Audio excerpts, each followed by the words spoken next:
Hello दोस्तों, नमस्कार। बहुत स्वागत है आपका एग्ज़ाम गुरुजी चैनल के डेली करंट अफेयर्स के वीडियो में। आज 26 जुलाई 2020 है और आज की वीडियो की पीडीएफ डाउनलोड करना मत भूलिएगा। ये पीडीएफ आपको हमारे टेलीग्राम चैनल से मिल जाएगी, जिसकी लिंक नीचे डिस्क्रिप्शन में दी गई है। उसके अलावा ये पीडीएफ आपको हमारी एप्लीकेशन पर मिल जाएगी। एप्लीकेशन आप गूगल प्ले स्टोर से डाउनलोड कर सकते हैं। एग्जाम गुरुजी सर्च कर लीजिएगा, आपको एप्लीकेशन मिल जाएगी। यहाँ आपको daily current affair, free test, NCERT books, videos और बहुत सारी चीज़ें अवेलेबल हैं।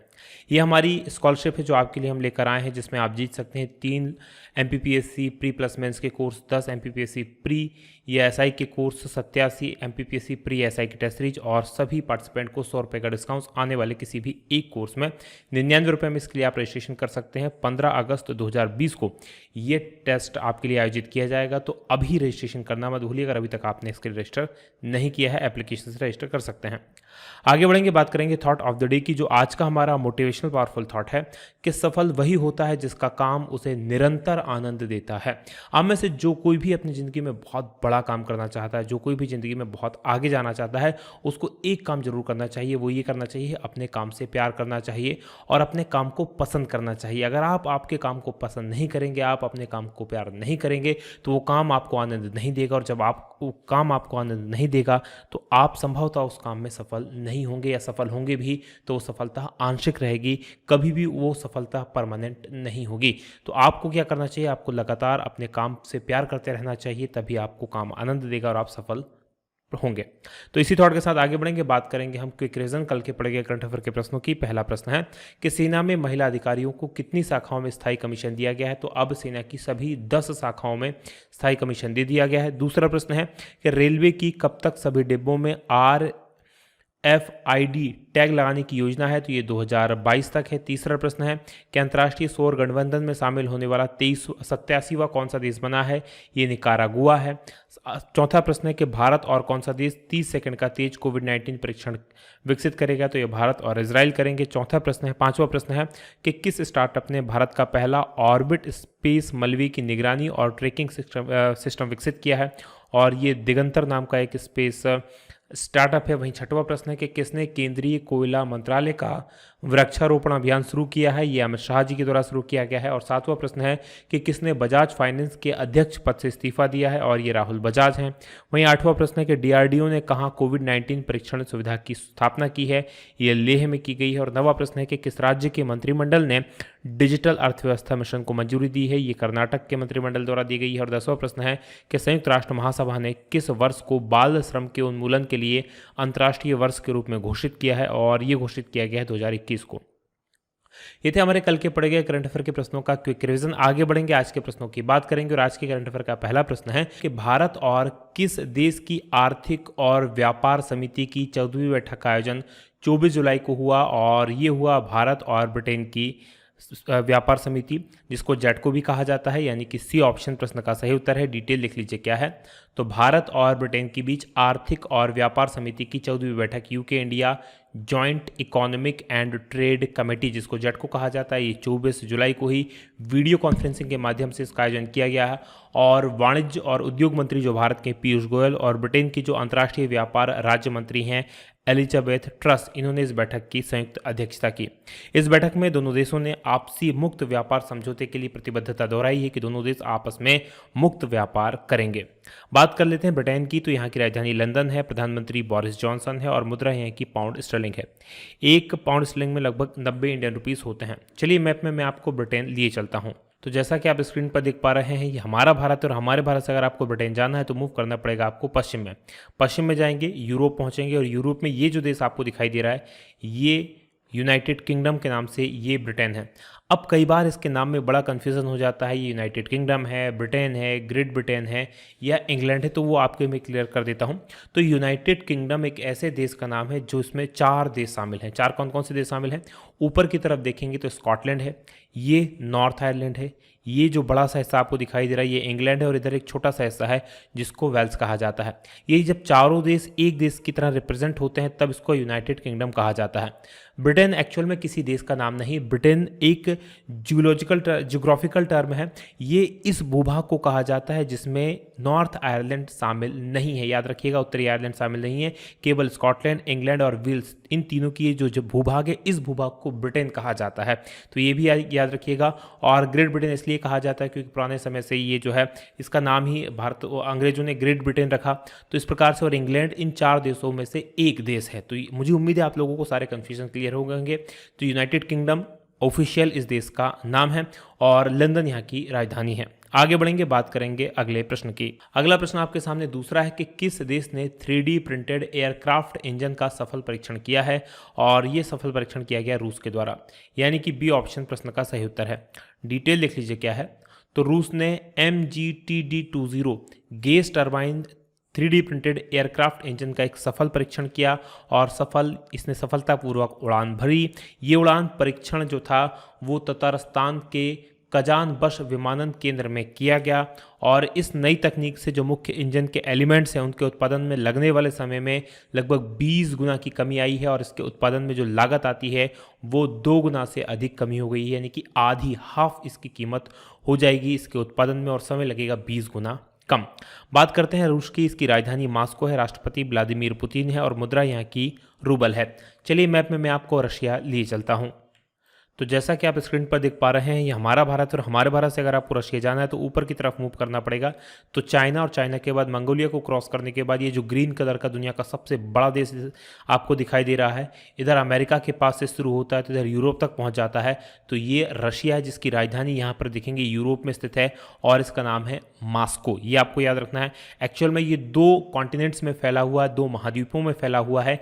यहाँ पर एक यूराल पर्वत श्रृंखला है और उसके आगे यूराल नदी है जो इसको एशिया और यूरोप महाद्वीप से अलग करती है। इसका इधर वाला हिस्सा यूरोप महाद्वीप में आता है और इधर वाला हिस्सा जो है वो एशिया महाद्वीप में आता है। दुनिया की जो सबसे बड़ी रेलवे लाइन है वो ट्रांस साइबेरियन रेलवे लाइन है, और ये भी यहाँ से शुरू होती है चाइना के पास में, तो ऑलमोस्ट यूरोप के पास पहुँच जाकर यहाँ मॉस्को में ख़त्म होती है। तो ये आपको याद रखना है, दुनिया का सबसे बड़ा देश है रशिया। आगे बढ़ेंगे, बात करेंगे अगले प्रश्न की। अगला प्रश्न आपके सामने तीसरा है कि BRICS chamber of commerce and industry का मानद सलाहकार किसे नियुक्त किया गया है, और ये नियुक्त किए गए हैं साहिल सेठ। यानी कि डी ऑप्शन प्रश्न का सही उत्तर है। डिटेल लिख लीजिए क्या है। तो जो साहिल सेठ हैं उनको BRICS chamber of commerce and industries, यानी कि chamber of commerce and industry CCI, इसके युवा नेताओं की जो संचालन समिति है उस संचालन समिति के मानद सलाहकार के रूप में नियुक्त किया गया है। इनकी नियुक्ति जो है 2020 से लेकर 2023 की अवधि के लिए की गई है, और ये वर्तमान में मुंबई सीमा शुल्क में उपायुक्त के पद पर काम कर रहे हैं। जो ब्रिक्स CCI है ये मूल संगठन है जो ब्रिक्स राष्ट्रों में वाणिज्य और उद्योग को प्रोत्साहित करता है, और सभी जो भौगोलिक क्षेत्र हैं, विभिन्न भौगोलिक क्षेत्र, उसमें व्यवसाय, युवा उद्यमियों के MSME वर्ग के लिए एक सक्षम समर्थन प्रणाली तैयार करता है। कुल मिलाकर ब्रिक्स देशों में व्यापार को सुगम कैसे बनाया जाए इसके ऊपर ये काम करता है। अब बात करते हैं ब्रिक्स की। तो ब्रिक्स 4 उभरती हुई अर्थव्यवस्थाओं का एक संगठन है जिसमें शामिल है ब्राजील, रूस, भारत, चीन और दक्षिण अफ्रीका। तो 5 इसमें देश हैं। पहले 4 थे, ब्रिक के नाम से जाना जाता था, और बाद में इसमें साउथ अफ्रीका जुड़ गया तो ये ब्रिक्स के नाम से जाने लगा। 2010 में इसमें साउथ अफ्रीका जुड़ा है। आगे बढ़ेंगे, बात करेंगे अब हम अगले प्रश्न की, और अगला प्रश्न चौथा है कि नासा ब्रह्मांड का अध्ययन करने के लिए कौन सा मिशन लॉन्च करेगा।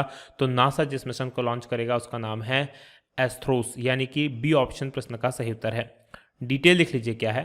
तो नासा दिसंबर 2023 में अंटार्कटिका से एस्ट्रोस मिशन लॉन्च करेगा, और ये मिशन 3 सप्ताह तक महाद्वीप के ऊपर की जो वायु धाराएं हैं उनका अध्ययन करेगा।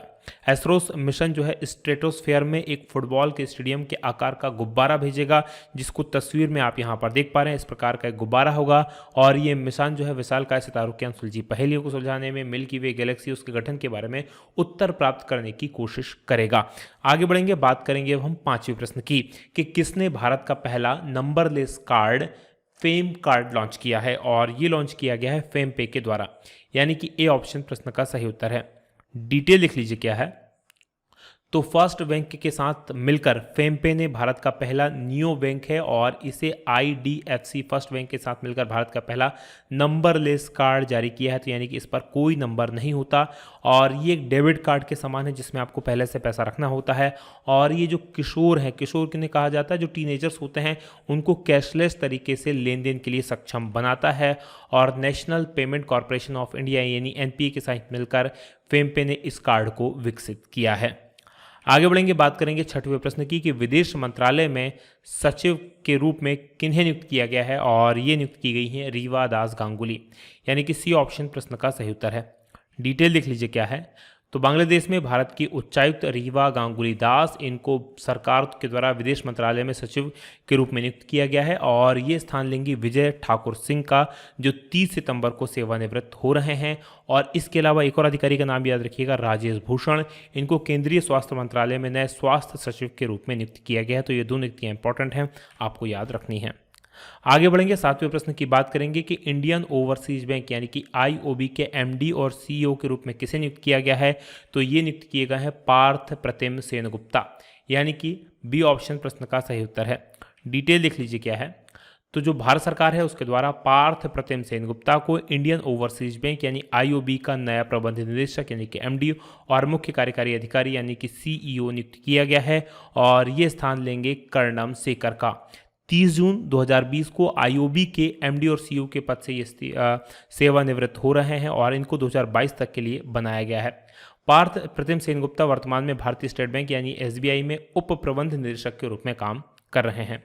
आगे बढ़ेंगे, बात आठवें प्रश्न की होगी कि हाल ही में किस प्रख्यात नर्तक और कोरियोग्राफर का निधन हो गया है। तो इनका नाम है अमला शंकर, यानी कि A ऑप्शन प्रश्न का सही उत्तर है। डिटेल देख लीजिए क्या है। तो प्रख्यात नर्तक और कोरियोग्राफर अमला शंकर, इनका जुलाई 2020 में कलकत्ता में निधन हो गया और ये प्रसिद्ध नृत्यांगना कोरियोग्राफर उदय शंकर की पत्नी और सितार वादक पंडित रविशंकर जी की भाभी हैं।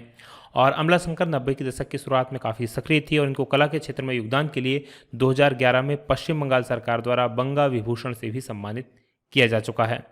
आगे बढ़ेंगे, बात 90 प्रश्न की होगी कि खेलो इंडिया यूथ गेम्स, खेलो इंडिया युवा खेल, इसके चौथे संस्करण का आयोजन, इसकी मेजबानी कौन सा देश, कौन सा राज्य करेगा। तो इसका जो आयोजन, इसकी जो मेजबानी करेगा वो हरियाणा के द्वारा की जाएगी, यानी कि C ऑप्शन प्रश्न का सही उत्तर है। डिटेल देख लीजिए क्या है। तो हरियाणा जो है वो खेलो इंडिया युवा खेलों के चौथे संस्करण की मेजबानी 2021 में करेगा और खेलो इंडिया युवा खेल जो है इनका पहले संस्करण का आयोजन 2018 में दिल्ली में हुआ, दूसरे संस्करण का आयोजन 2019 में महाराष्ट्र पुणे में हुआ और तीसरे खेलों का आयोजन जो होता वो 2020 में असम गुवाहाटी में हुआ था। 2021 में इनका आयोजन कौन करेगा। तो याद रखिएगा हरियाणा के द्वारा किया जाएगा। और अब तक ऐसा था कि इन खेलों का आयोजन जनवरी फरवरी में हो जाता था, लेकिन इस बार ऐसा नहीं होगा। अगले साल इनका आयोजन टोक्यो ओलंपिक्स के बाद में किया जाना तय हुआ है। आगे बढ़ेंगे, बात करेंगे अब हम हरियाणा की। तो जिसके द्वारा आयोजन किया जाएगा, तो मैप में देख लीजिए ये हरियाणा है और इसकी राजधानी चंडीगढ़ है जो कि केंद्र शासित प्रदेश है और पंजाब की भी राजधानी है। मुख्यमंत्री मनोहर लाल खट्टर हैं, राज्यपाल सत्यदेव नारायण आर्य हैं। लोकसभा की यहाँ पर 10 सीटें हैं, राज्यसभा की 5 सीटें हैं, विधानसभा की 90 सीटें हैं। और प्रमुख राष्ट्रीय उद्यानों की बात करें तो सुल्तानपुर नेशनल पार्क है और कलेश्वर नेशनल पार्क है। आगे बढ़ेंगे, 10वें प्रश्न की बात करेंगे कि IPL 2020 का आयोजन किस देश में किया जाएगा। तो इसका जो आयोजन होना है वो UAE यानी कि यूनाइटेड अरब अमीरात में होना है। B ऑप्शन प्रश्न का सही उत्तर है। डिटेल्स देखिए क्या है। तो इस बार इंडियन प्रीमियर लीग यानी IPL 2020 इसका जो आयोजन होगा यूनाइटेड अरब अमीरात यानी कि UAE में, संयुक्त अरब अमीरात में होगा। और IPL 19 सितंबर से शुरू होगा और फाइनल मैच 8 नवंबर 2020 को खेला जाना है। BCCI ने इसके लिए सरकार से UAE में IPL के आयोजन की इजाज़त मांगी है, जिसकी बहुत उम्मीद है कि ये आयोजन की अनुमतियां मिल जाएंगी। ये था आज का हमारा करंट अफेयर। अब बात करेंगे कल के सवाल की। कल मैंने आपसे प्रश्न पूछा था कि कतर में कब फीफा विश्व कप आयोजित किया जाएगा। तो इसका जो आयोजन किया जाना है वो 2022 में किया जाना है, यानी कि A ऑप्शन प्रश्न का सही उत्तर है। काफ़ी सारे लोगों ने इस प्रश्न का सही उत्तर दिया था। जिन लोगों ने इस प्रश्न का सही उत्तर दिया उनको बधाई। अब आज के प्रश्न का उत्तर आपको देना है कमेंट बॉक्स में कि वैश्विक विनिर्माण जोखिम सूचकांक 2020 में भारत किस स्थान पर रहा है। सुपर मोस्ट इंपॉर्टेंट क्वेश्चन है, तो कमेंट करके जरूर बताइएगा कि भारत का इसमें कौन सा स्थान है। और ये वीडियो कैसा लगा ये बताना मत भूलिएगा। आज की बात करेंगे यहीं समाप्त। आप लोगों का बहुत बहुत धन्यवाद। जय हिंद, जय भारत।